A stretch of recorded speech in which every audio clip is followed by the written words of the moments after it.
A single-dad janitor covered the CEO's mouth and whispered, "Don't go inside." It was 11 p.m. on a cold February night when Marcus Chen, CEO of one of Silicon Valley's fastest-growing tech companies, returned to his office building. He'd forgotten an important presentation folder, and tomorrow's investor meeting could make or break the company's future.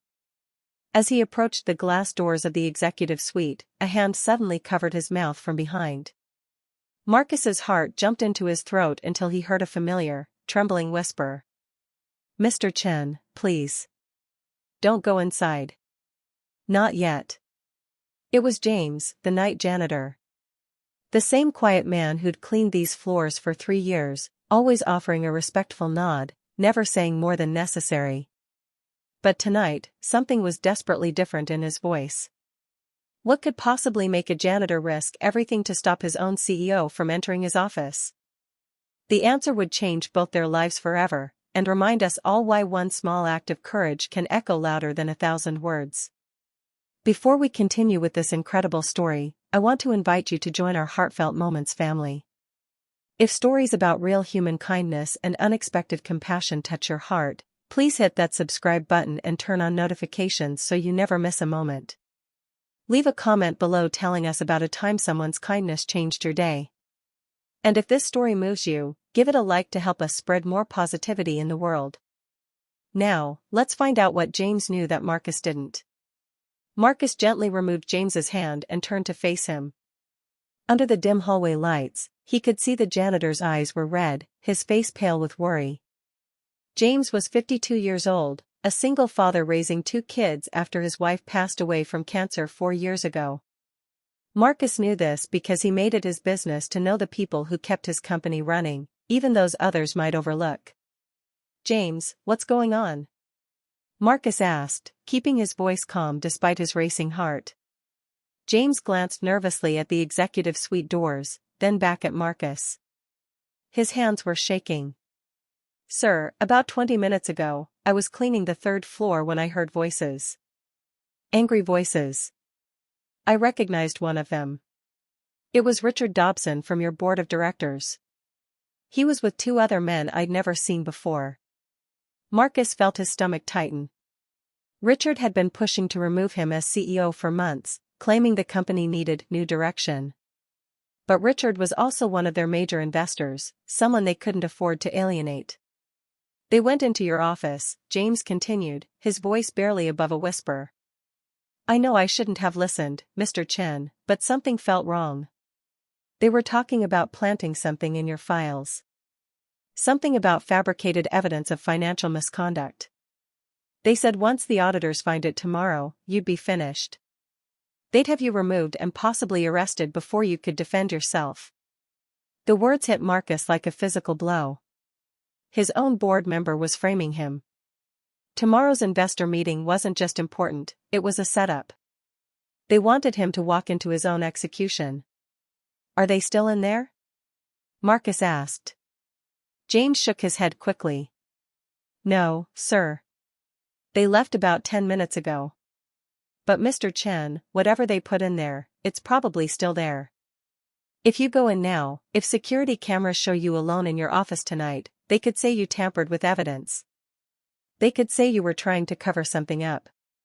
Marcus stared at this man who mopped floors and emptied trash cans for minimum wage, who had every reason to keep his head down and protect his job, his kids' only source of income. Yet here he stood, risking everything to warn someone who lived in a completely different world. "James, why are you telling me this? If they find out you warned me, you could lose your job. Richard has connections. He could make sure you never work in this industry again."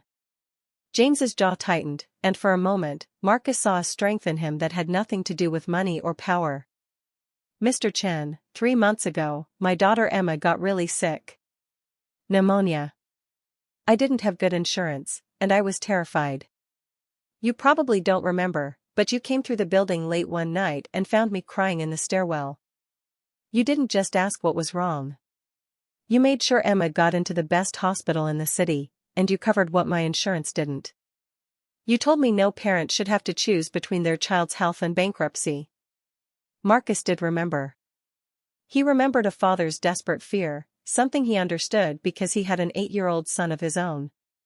You didn't do it for publicity, James continued. You didn't even tell anyone. The hospital called it an anonymous benefactor, but I knew. The kindness you showed my family when we were at our lowest? I can't repay that with money, Mr. Chen. But I can repay it with the truth, no matter what it costs me. Standing in that quiet hallway, Marcus felt something shift inside him. He'd spent years building a company, fighting for market share, obsessing over profit margins. But what really mattered wasn't the empire he'd built. It was moments like this. Kindness given freely, returned when it mattered most. Marcus pulled out his phone and made several calls. First to his attorney, then to 2 board members he trusted, and finally to a private investigator who specialized in corporate fraud. By midnight, they had a plan. They'd document everything in Marcus's office without disturbing it, gather their own evidence, and turn the tables on Richard and his conspirators. 3 weeks later, Richard Dobson and his associates were removed from the company, facing criminal charges for attempted fraud.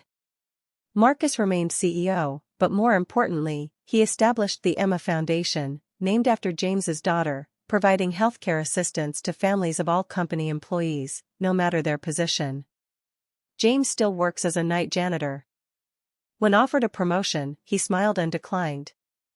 I like what I do, he said. I take care of things.